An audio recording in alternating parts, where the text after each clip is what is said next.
Very good. Welcome to today's program on the unintended consequences of the new overtime rules, job reclassification, implementation strategies, overtime and timekeeping best practices. My name is Chris Marie Suby, and it's my pleasure to be with you today and to be able to do this presentation. I'm being assisted by Corey Clacker, and as we progress, there's a section on your GoToMeeting screen for questions. So if you could please enter your questions there, and Corey will organize them for us at the end of the program, and we'll try to take as many as we can. If we don't get to your question, my contact information is included in the handout and on my bio, so please do feel free to send your questions to me, and we'll get them coordinated and get back responses to everybody. We're very happy today to have so many people joining us. We've got over 1,000 attendees, and we've got quite a number of people logging on, so we're just going to give it another 30 seconds or so before we start. And I want to just direct your attention to the handout section of the GoToMeeting program. There's 3 handouts there. One is the PowerPoint handout for today.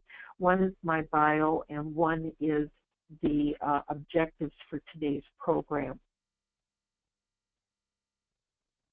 Today's program will provide one continuing education unit of credit through the Workforce Educational Organization, the Professional Timekeepers Organization, who's sponsoring this event. Members for the various HR organizations and finance organizations may be able to submit the objectives in my bio in order to get continuing education credit from those organizations. If you have questions that we can assist with, again, please do feel free to send me an email, and we'll see how we can help. A little disclaimer as we get started. The Labor Management Institute provides research, education, and consulting in the area of workforce management.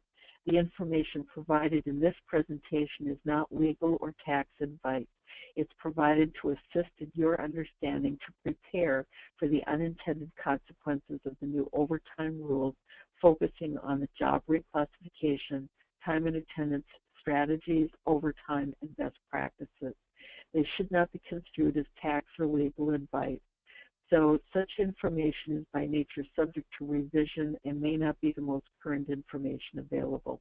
So please be sure to consult with an appropriate legal advisor, legal counsel, and tax advisor. My name is Chris Marie Suby. I'm the President and CEO of the Labor Management Institute. Our company specializes in workforce management, research and education, and consulting in workforce management. We provide all of the education and certification programs for the Workforce Educational Organization, and I published the Perspectives on Staffing and Scheduling newsletter and the annual Survey of Hours report for healthcare. And my email address is c.suby@lminstitute.com, and I've provided my company's toll-free phone number. Now, to get started, I want to just visit a little bit on the Fair Labor Standard Act because it's central to our discussion today. It was originally developed in 1937, became law in 1938. It's been tinkered with a couple of times in 1996 and 2004. And this year's change that was announced by the White House is the biggest change since its inception.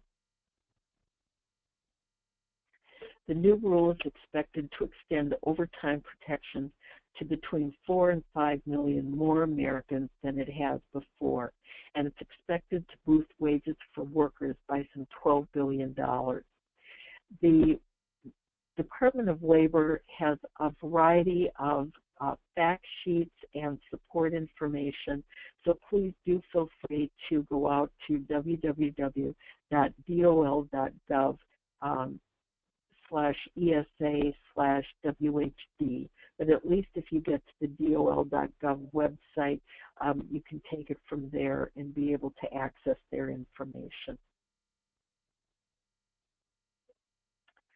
Now, what the Fair Labor Act does not require, in and of itself, the Act does not address vacation, holiday, severance, or sick pay, the meal or rest periods, holidays, vacation, or PTO time, premium pay for weekend or holiday work, pay raises, health and welfare, retirement benefits, payment of final wages to a terminated employee.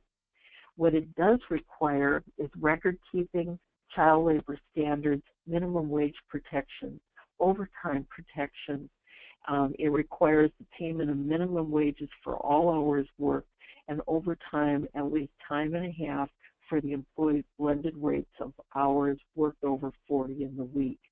Now, since it's passed in 1938, they've provided exemptions for certain white-collar employees, and the Secretary of Labor has broad authority to define and delimit the exemption. Now, today's program is not going to talk about independent contractors or the FAR Council affecting federal contracts in excess of $500,000, so we're not going to address that at all. The benefits portion of that that come into discussion for your vacation and benefit time and meal and rest breaks and all of those things are governed by state contracts, state organizations, by national organizations, employment organizations, or by union rules. Now, in the rule, the primary change is addressing the exempt and non-exempt employers. So as an employer, what we need to think about is that all jobs are non-exempt unless you, as the employer, prove them otherwise. The employment relationship definitions are going to probably become even more strict. And the quote on the slide comes from the administrator's interpretation that applying the economic realities test in view of the expansion definition of employee under the Act, most workers are employees under the Fair Labor Standard Act. So proving that they're non-exempt is going to be a challenge going forward, because the goal is to get more employees earning overtime and fewer employees not earning overtime. Within the changes to the rules, the focus has been on the salary level. So the three components, the salary level, the salary basis, and the duties test, the salary level is the one that's most affected. The minimum salary level for white-collar employees is now set at the 40th percentile of weekly earnings for full-time, non-hourly paid employees based on the lowest income census region, which is currently in the southern United States. So it's going from $455 a week to $913 a week, or $47,500 annualized. The total annual compensation requirement for highly compensated employees is rising from $100,000 to $134,000. And the biggest component of this is that salary levels will automatically increase every 3 years beginning January 1st of 2020. At that time, it's expected that the salary level will rise to $51,000. However, the Department of Labor will provide a 150-day notice, which means that by August 3rd of 2019, you'll be receiving confirmation for the amount of the increase that's expected to occur. Now, the salary basis does not apply to lawyers, doctors, teachers, and outside sales. Computer employees can be paid by the hour at $27.63 an hour. Within the duties test, there's several components here that while there's no overall change to the duties test, there's a lot more attention being paid to the executive and the administrative exemptions. So we're going to talk a little bit about those, and I'll explain on the next slide why this is coming into greater attention. Based on the Fair Labor Standards Act and the Department of Labor, the ultimate burden of supporting the actual application of the exemption rests on the employer. Now, 18 states have duties requirements that are different from the federal government, and 4 states currently have a minimum salary level that's higher than the $455 a week, but less than the new value at $913. So Arkansas, California, Connecticut, and New York are going to need to bring those into parity. And employees must be paid overtime unless they are exempt under both the federal and the state law. So those states are going to have some final reconciliations to work out. Now, within the executive exemption, the things to pay attention to here is that the executive needs to supervise 2 or more full-time equivalents. So this could mean 2 full-time employees, it could mean 1 full-time employee and 2 part-time employees, or 4 part-time employees. The primary duty is managing the enterprise, a division, a department, a service line, and they have to have the authority to hire, fire, promote, and advance others, or at least their recommendation has to be given, has to have weight in the decision for those changes. The administrative exempt, the primary duty is the performance of office or non-manual work directly related to the management or general business operations of the employer or its customers. And they need to exercise discretion and independent judgment. The professional level usually requires a master's degree and required advanced knowledge. So there's not really any changes to that. They're pretty much going to keep their exemptions. And then outside sales, the primary duty is making sales, but away from the employer's place of business. Now, the reason we need to stay tuned to this is that over the next 3 years, as they look at changing, making the next change to the salary level, there's a lot of talk that the requirements for it may move towards the California model, which is to require that at least 50% of all the work done by the exempt employee can be documented as exempt work. So job descriptions would need to match the annual reviews, and annual reviews would need to be agreed to by both the employee and the manager. So at the point of the annual review, if the employee feels that the majority of their work, or at least 51% of their work, was hourly non-exempt work, then it could put the organization at risk for having to reclassify the employee as a non-exempt employee. In part, some of this has arisen from the lawsuit that was taken out by the employees of the Department of Labor, their union. And as of August 12th, the Department of Labor agreed to pay a $7 million lawsuit settlement in a 10-year-old dispute between the Department of Labor employees and their union. And one of the big gray areas for them was the administrative and exemption confusion, the administrative and executive exemption confusion. So the administrative employees fall into that gray area where the employee is not the boss, but they're exercising discretion and independent judgment with regard to matters of significance.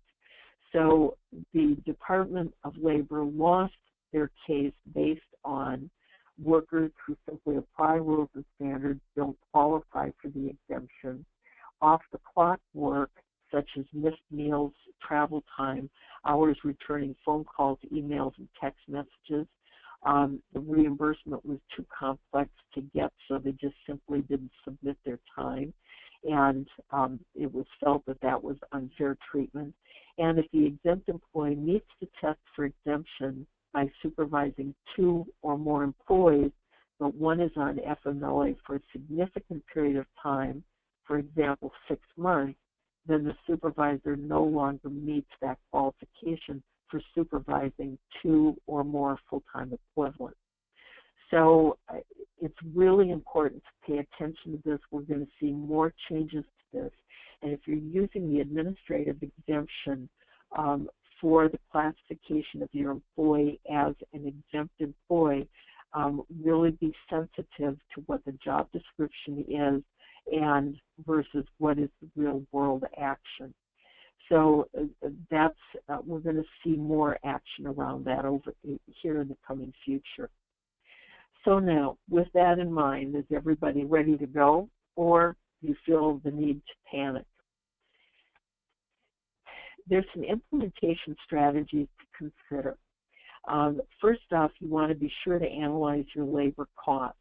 So what is it going to make the most sense to do? What is your current pay level compared to what it's required to be increased to? Does it make sense when you look at increasing the salary? Is that cost effective, or does it make sense to increase, to look at the expected amount of overtime and to pay the employee either at a regular rate of pay plus overtime or a salary basis plus overtime? Is that less than what you would be paying if you increase the employee to the minimum exempt salary? Do you need to think about limiting the hours of work? So if you have exempt employees that are taking work home with them to do in the evenings and weekends, they're returning phone calls and emails after work, how are you going to limit that work or redistribute that work so that that no longer has to occur? How will you adjust the work habits of the new non-exempt employees? So if they have not been accustomed to tracking their time, now they're going to have to think about doing that. That means punching in and punching out.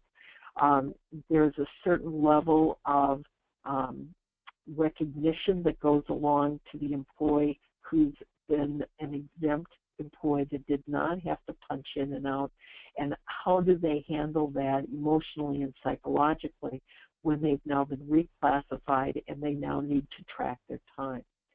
So we need to think about that in terms of the non-exempt hourly with overtime, the non-exempt salary with overtime, and then if you have non-exempt employees and you're not sure if the exemption is going to hold going forward, then if they lose their exemption, how will you go back and rectify the hours to pay them overtime? And then those employees that are exempt with quarterly bonuses. So for employees that have been able to work flex time schedules and have been able to really set their own hours, what's going to be the impact to that? How will you define what that flex time is? And will the overtime be clocked overtime that's coming from your time and attendance system, or will it be self-reported, self-managed overtime, and how will that be documented? And what do you do if you have a fluctuating work week? And so again, if it's left to the discretion of the employees to distribute their hours across a 2-week pay period, will they earn overtime in 1 week and be expected to reduce hours in the second week so that their overtime in week 1 goes away? Those questions need to be thought of ahead of time and to be reflected in your job description. You need to anticipate new schedule posting requirements at least 2 weeks prior to the start of any pay period or schedule period.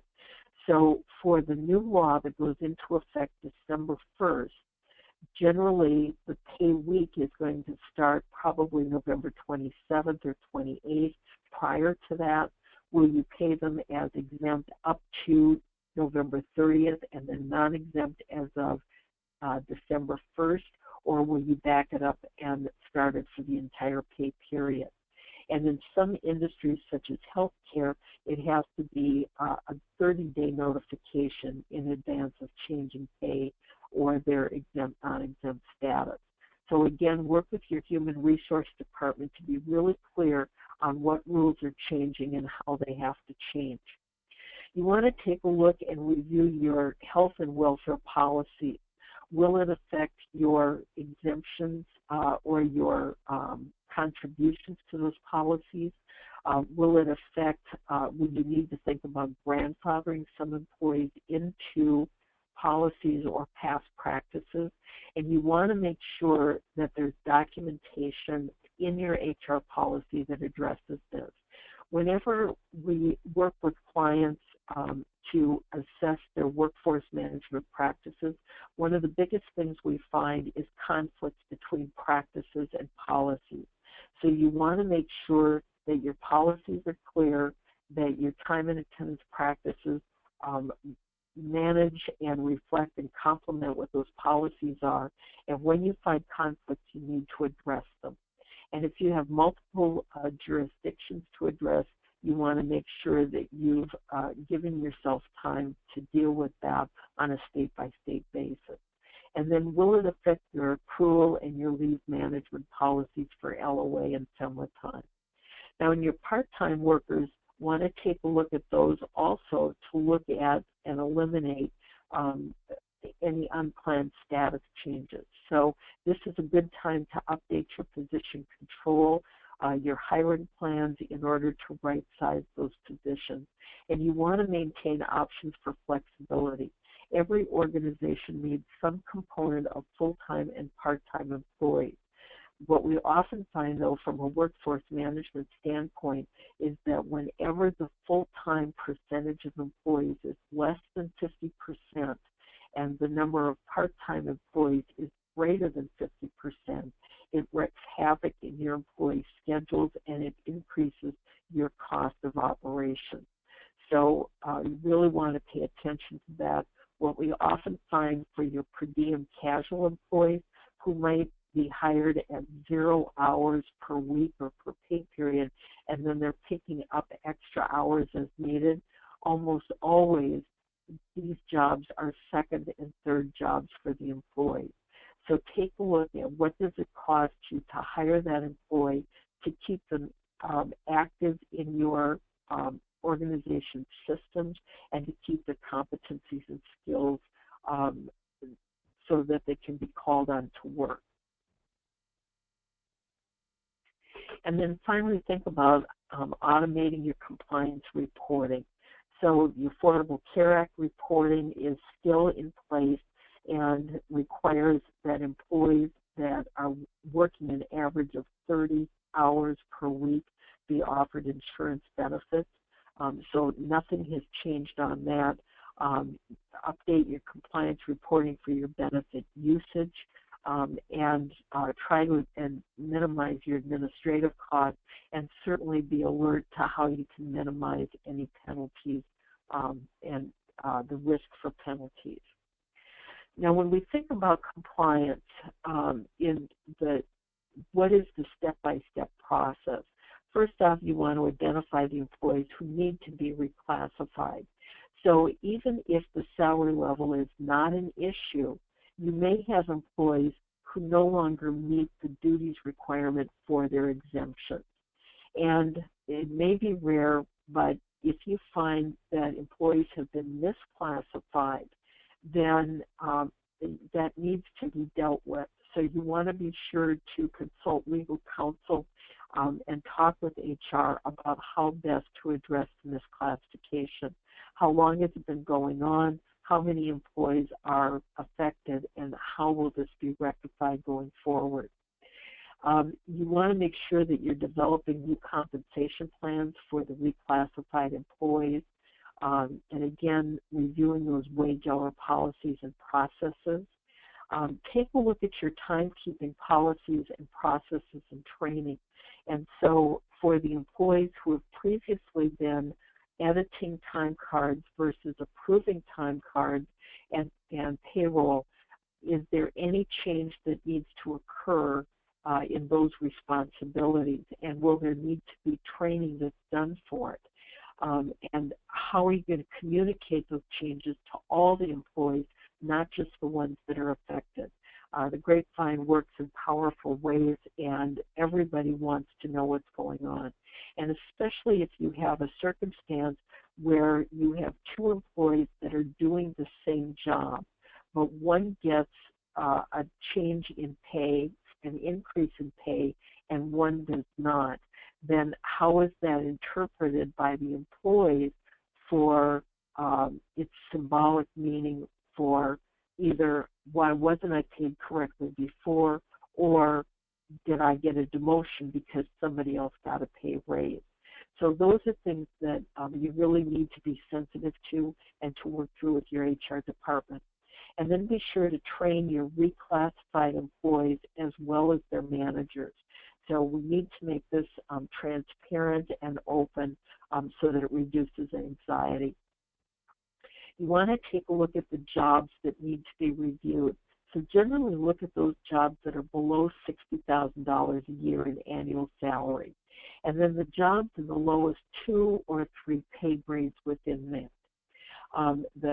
The favorites that keep coming up for class action, investigation or accounting, assistant managers, sales and sales support, the help desk functions and other computer employees without programming duties, customer service, and technicians. Now, the Department of Labor reports that there's 11.3 million workers that are misclassified. They're expecting 4.2 million employees to be corrected and brought into overtime non-exempt status. But that leaves 7.3 million workers that they're going to focus on as still being misclassified within the exempt classification. So it's important to use this time as an opportunity to get this cleaned up and to really be sure that if you're classifying employees as exempt, that they're going to meet the requirements for it.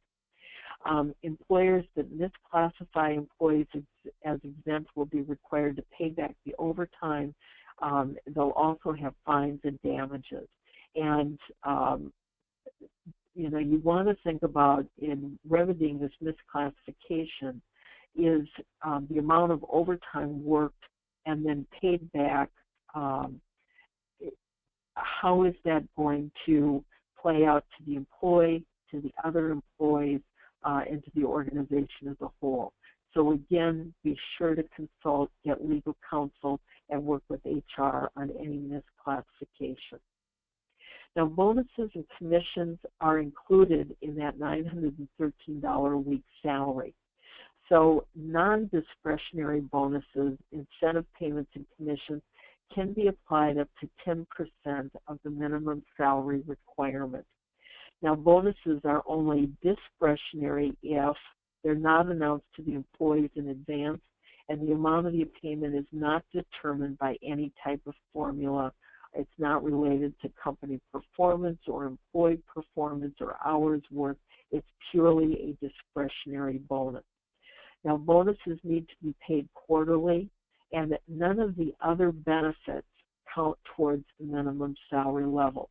So underground parking or meals or those kinds of things don't count towards this minimum salary level. And a bonus is not discretionary if the employees expect to receive the payment regularly. So if they're looking for a regular monthly quote-unquote bonus or quarterly bonus that's non-discretionary, then you're going to have trouble protecting it. I've given you the mechanics for how this works. And in each work week, the employer pays the exempt employee 90% of their minimum salary level. So essentially, you'd be paying $821.70 a week.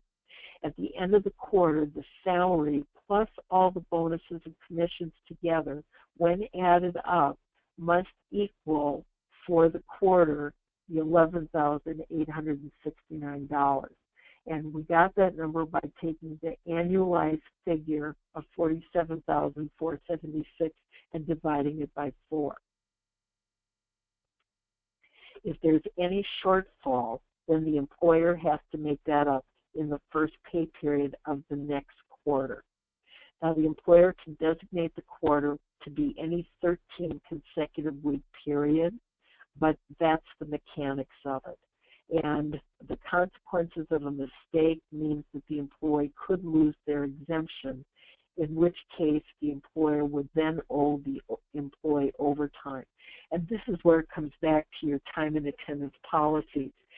If you run the risk of losing that exemption and you have to go back and pay the employee overtime how is that going to be tracked? Many times employees are already tracking their time. The Department of Labor has got an automated time slip available that employees can download to be able to use. But think through what's your fallback position and how are you going to rectify this if the employee loses their exemption. And when we think of the compensable activities that you need to also address, it's going to be the training and meeting time, the travel time, the charitable and civic activities. So take a look at all of those things. If your training and meeting time is outside of regular work, if attendance is completely voluntary, it's not job related, and it doesn't impact the productive working time on the job, then it may not have to be paid. But if it's required for work, if it's not voluntary, if it's about the job, then it's now going to have to be paid time. Travel time to and from work does not have to be paid, but travel time between job sites, overnight travel, travel to different cities on assignments, that has to be paid. Charitable and civic activities, if it's purely voluntary, occurs outside of normal working hours and it's not required for the job, then it does not have to be paid. But if it's required for the job and it occurs during working hours, then it would need to be paid time. And these pre- and post-shift activities, this is something that really affects those employees that have been working in an exempt status and may now be reclassified to non-exempt, or for those employees who have been accustomed to being paid for all of these activities counting towards their overtime, and now it is no longer going to count towards their overtime. That includes things like booting up and turning off the computer, reading and responding to emails and text messages, returning work-related phone calls. That's all part of the work time. The shift change conversations, donning and doffing clothes or protective gear, those are all work activities that now are included as part of the time that counts towards overtime. The non-work activities, such as commuting to and from work, walking in and out from the parking lot, or waiting to punch to a time clock, is not expected to be paid time. The impact on the employees is going to be critical, whether the employee is directly affected by a change in pay or indirectly because their friends are getting a pay raise or they're not, or they're losing activities that have previously given them recognition in the department. So the messaging is crucial. And messaging at every level with senior management, managers, and reclassified employees is going to be paramount for a good outcome. So as you're thinking about your messaging and your communication, make sure that you're developing a communication plan that addresses what's changing and why is it changing. What are the overtime and timekeeping rules that are going to change? And this is also a good time over this next 3 to 12 months for the HR and payroll department to randomly audit the timekeeping practices by timekeepers to the number of employees they're producing the payroll for, to make sure that practices and policies are in alignment. Communicate about the overtime and timekeeping rules and why the changes are occurring now. What's the status that is associated with the salaried job, and how is that perceived by the employees who are gaining an exempt salary status versus those who are losing it? Who's going to communicate the changes, and what exactly will be communicated, and how will the communications be done? Will it be done at staff meetings? Will it be in written form? Will it be in email? And when will the changes be communicated? So all of those are very important decisions to make. You want to be sure that you're preparing your talking points and consider developing a frequently asked question document for your employees. Now, the Department of Labor has got a number of these tools already developed that you can download, and you could pick and choose the questions and answers that are appropriate to your business. So you want to plan for timekeeping and payroll training and auditing for all these changes to make sure that they're getting done correctly.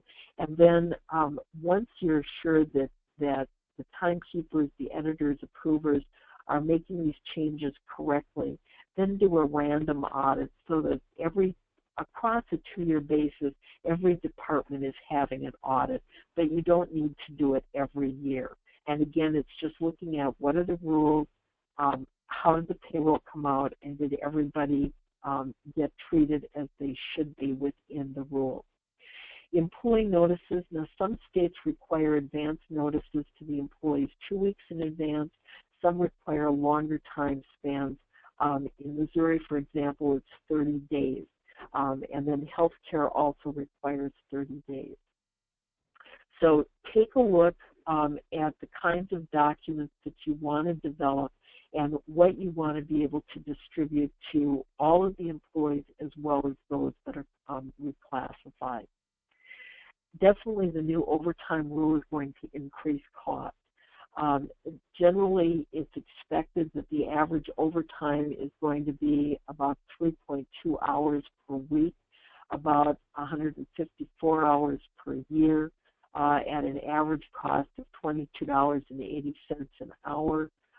It's roughly going to cost about $3,500 per employee that's reclassified from exempt to non-exempt per year.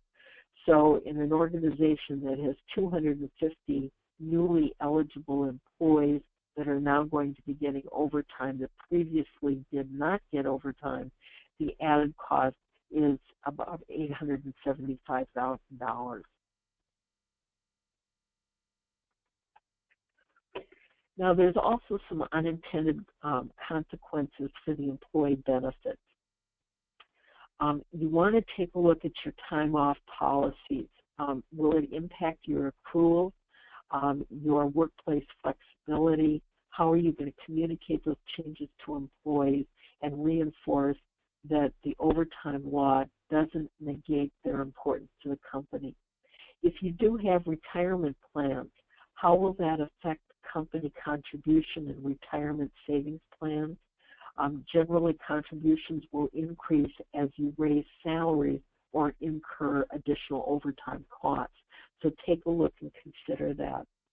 Short-term disability, long-term disability, and group life insurance plans frequently are based on the employee's annual earnings, so there could be changes there. The Affordable Care Act will continue in its place.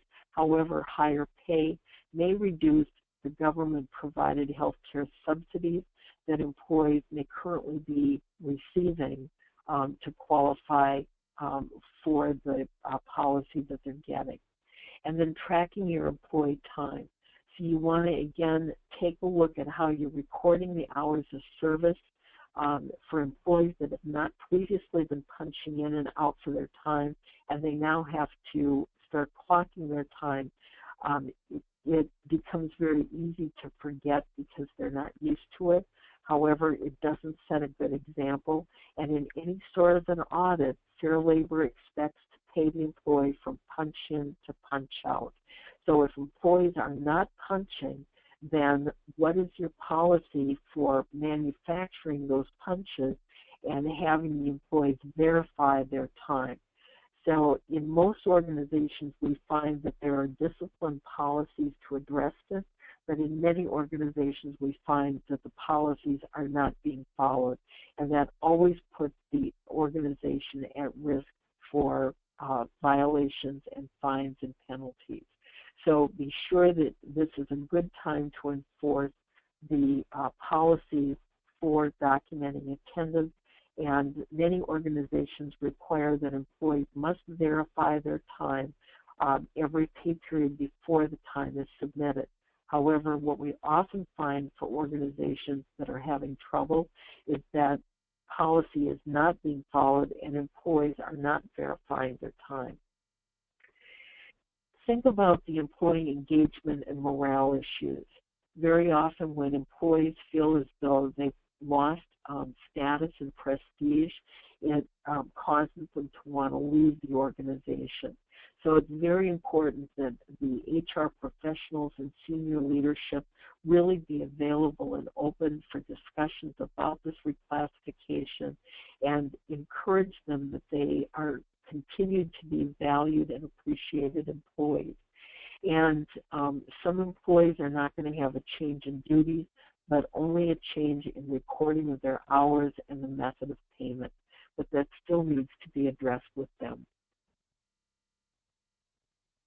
Some managers will be exempt and some may be non-exempt earning overtime. Remember that your non-exempt managers that are paid on a salary basis must be compensated for overtime when they work more than 40 hours in a week. So it's going to be important to be very clear with them about work that they're taking, that they have previously been taking home and doing after hours, and the documenting of the time and the payment of all hours, including overtime. And these fair labor minimum salary adjustments will occur every 3 years, which is going to create a new paradigm shift in how the exempt and non-exempt employees are viewed. One of the consequences that we're going to see is a change in the midpoint for the annual base salaries and what the new 50th percentile is going to look like. So it's going to impact our budgeting in our departments as we look across all types of industries. And there's going to be an impact on flexibility and productivity. So you want to be sure that you are addressing this as quickly and as carefully as you can, and emphasizing that it's important for productivity, that efficiencies are maximized without the need for excessive work hours. In the risk for noncompliance, businesses need to be concerned about making the change for these new rules. There's increased grievances and lawsuits. Employees can file a grievance, and they do not have to be correct when they file a grievance. But if investigated, whatever the investigator finds is subject to being addressed. So since 2007, employers have spent about $4 billion to settle wage and hour lawsuits. The average settlement has been $5.3 million. And in that same period of time, the Department of Labor has collected another $1.9 billion. 79% of all investigations revealed payments in back wages. And the amount of back wage cases has increased 5 times just since 2006. And the expectation is that we're going to see a huge number of increases in this going forward in the next 3 years. So many studies have been done, and the findings consistently range between 10 and 30% of employers are misclassifying their employees as independent contractors. So this is really a good time to take a hard look at all these things and make sure that you are documenting to the best of your ability and following the guidelines from the Department of Labor. Now, the change for December 1st is coming into play, but remember that that change has to be effective December 1st, but how is that going to impact the pay week that it occurs in? So for some of you, you may want to think about starting this change on Saturday, November 26th, or Sunday, November 27th, or Monday, November 28th, depending on your rules. So don't wait, run towards the change. The Department of Labor followed the rulemaking process, so it's not likely it's going to change. And with the new President-elect Trump, no change is going to occur before President Obama leaves office. He's already said that he's going to veto it.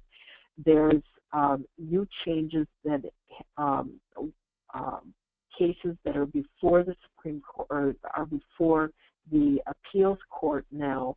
A number of them from Texas, the state and House Representatives have already passed a ruling to delay action on this bill, but Obama has said he's going to veto it. And it's likely that even if President Trump were going to reverse the decision, it could take probably a year to get everything reversed back again. So much better to have made the change now and not be at risk for penalties and fines and damages than it is to wait to make the change and then have to try to catch it up and pay the damages, fines, and penalties. Now, as you see an increase in overtime, which the expectation is that you will, there are some guidelines that we've developed over the years based on both principles and best practices. A principle is a fundamental source or basis of truth that serves as the foundation for a system belief. And best practices become the accepted or professional rules of action or conduct. What we have found in our research is some best practices for employers to consider in managing their overtime.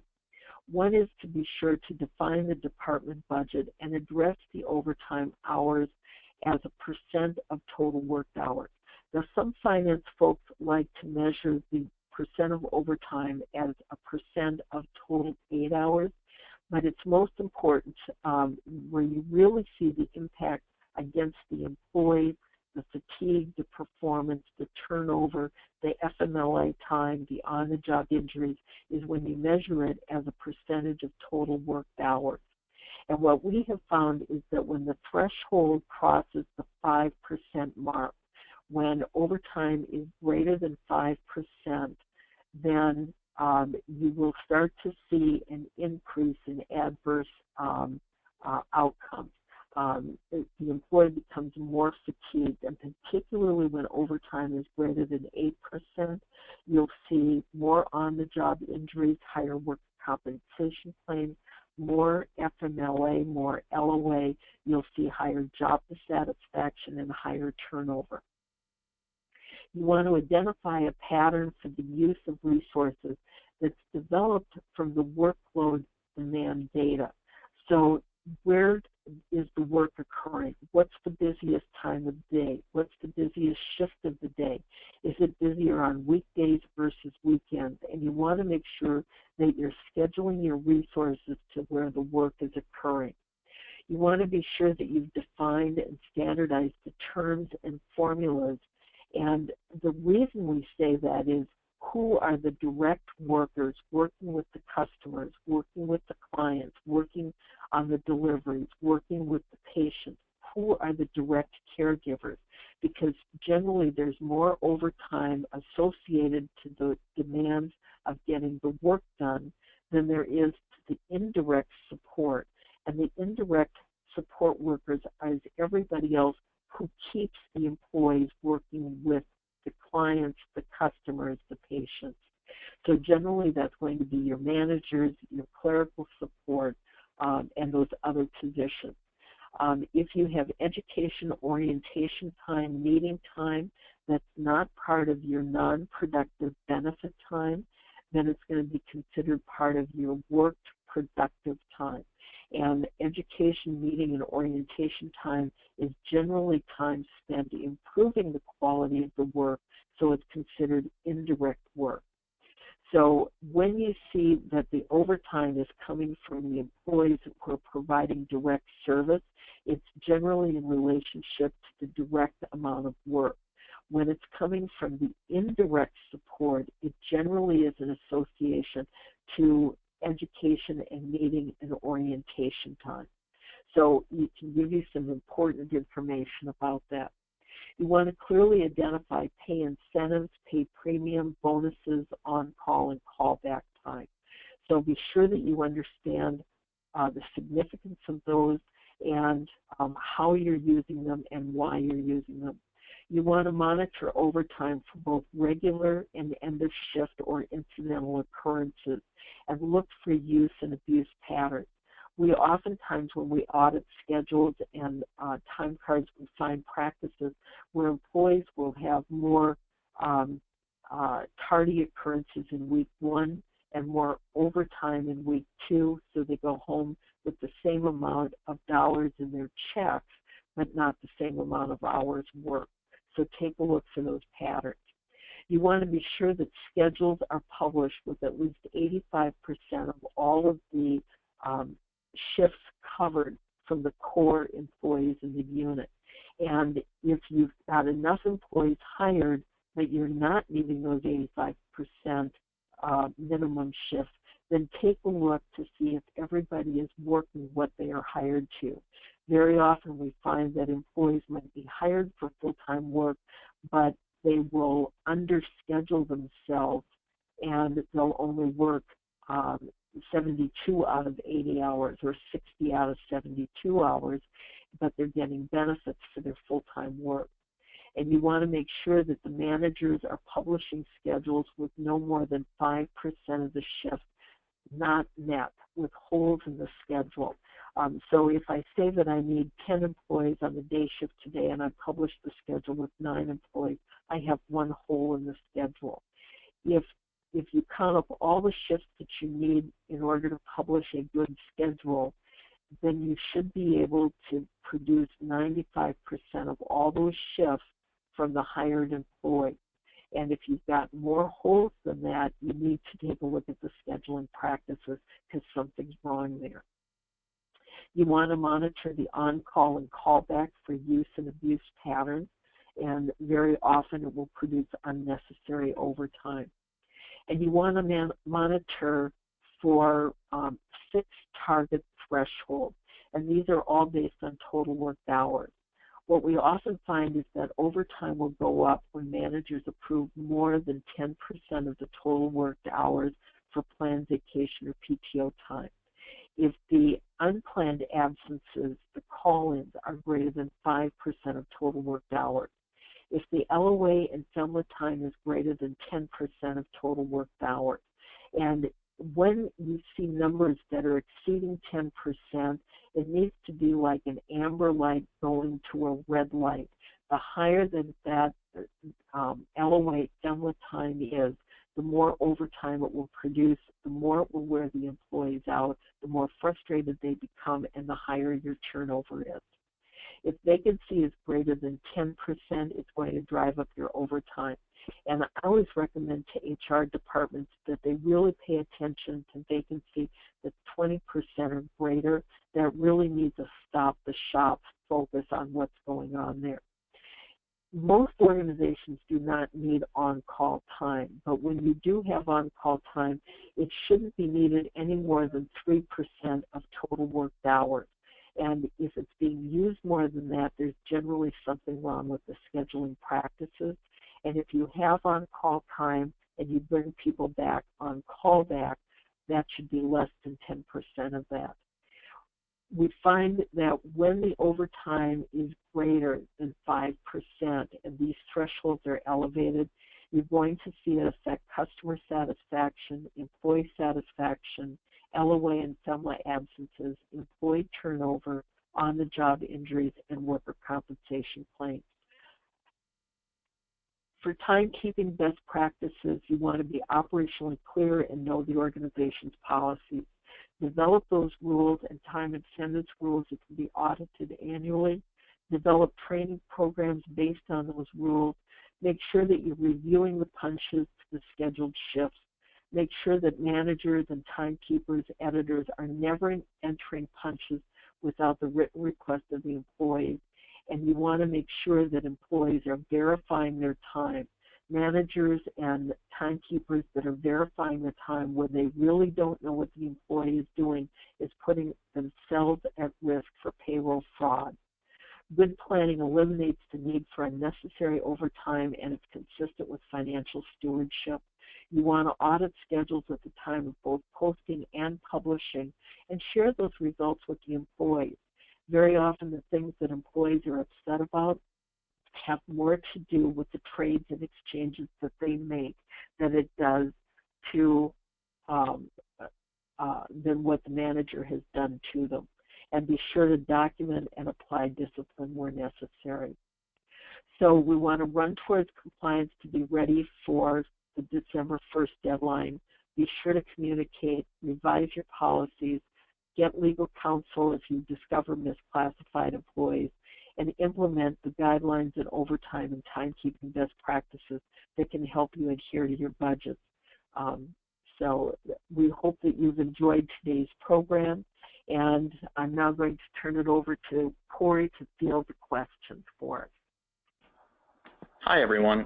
Just to let you know, we're running a tad bit behind, so we're going to extend the webinar a couple more minutes just to answer some more questions for you. Chris Marie, I guess the first question I have for you is, if an employee is paid salary and paid more than the $913 per week, is there any reason that we can't have them punch a time clock for record-keeping purposes, only for reviews and raises?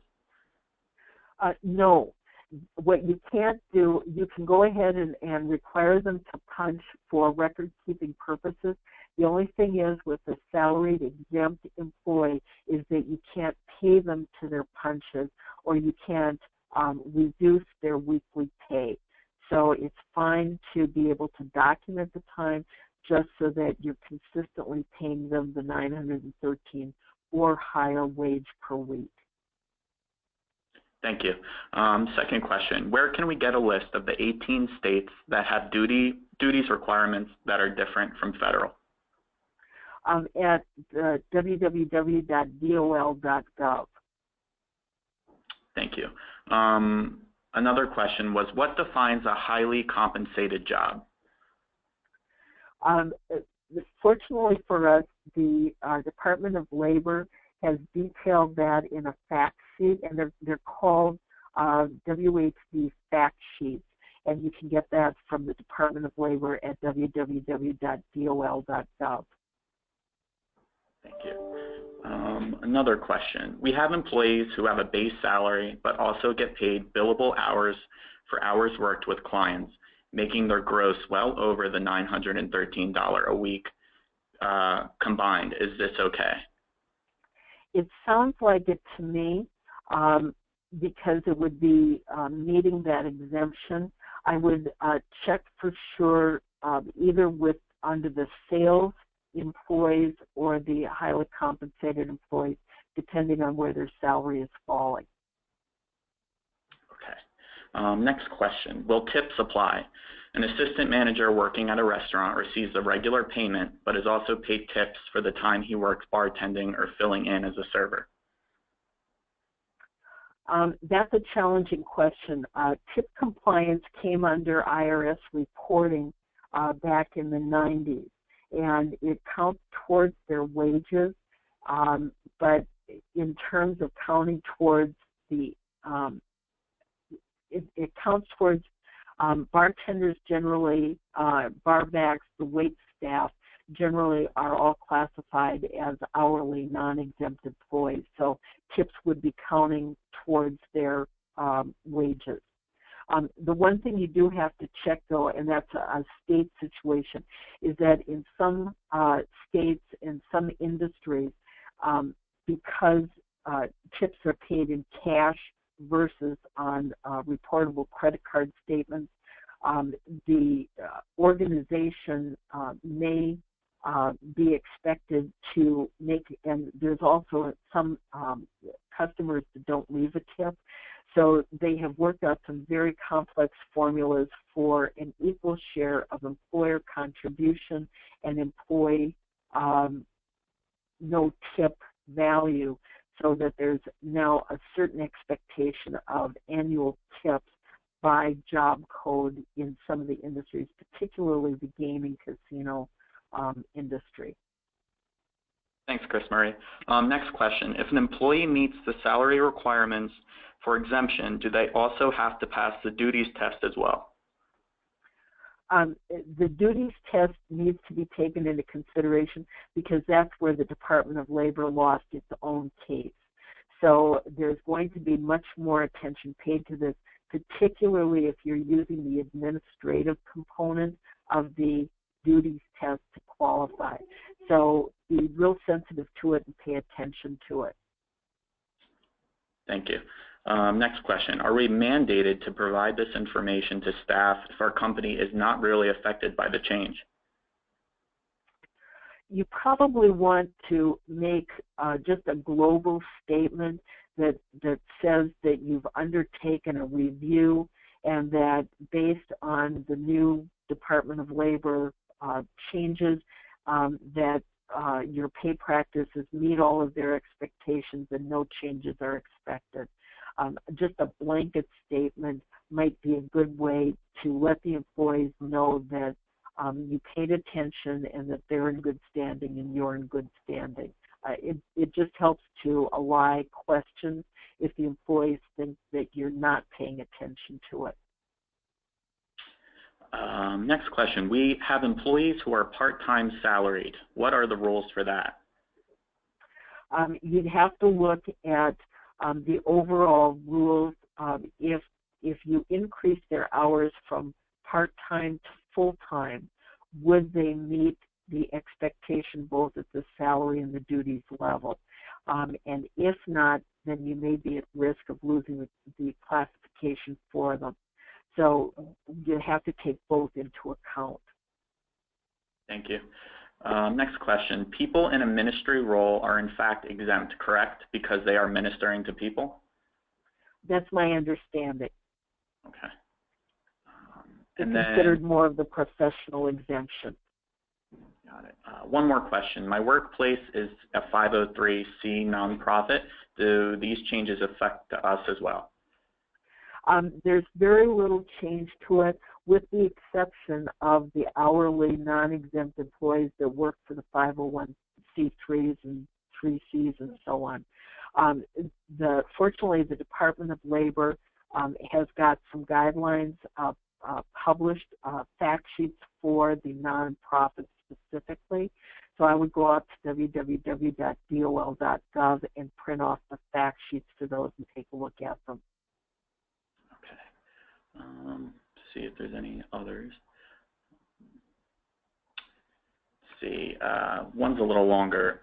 If an exempt employee's biweekly pay statement currently shows 80 hours at $16.82, equaling $1,345.60, we assume this employee works around 45 hours per week. Can lower the hourly rate to compensate for the 5 hours of overtime? Oh boy. Let's see. Yes, you could adjust the pay rate down. You could do that. It requires more explanation to the employees because they see that as a demotion. If you want to send that question to me as an email, I'll try to get back a more specific answer to you. But the simple answer is yes, you could adjust the pay down if you wanted to. One more question. The professional exemption would also require the minimum salary requirement of the $42,500? Generally, yes, it does. Most folks classified in the professional level are those that are highly educated, and most of the time their salaries are already falling within that level. But if in your organization they're not meeting that minimum level, then you probably have to increase it accordingly.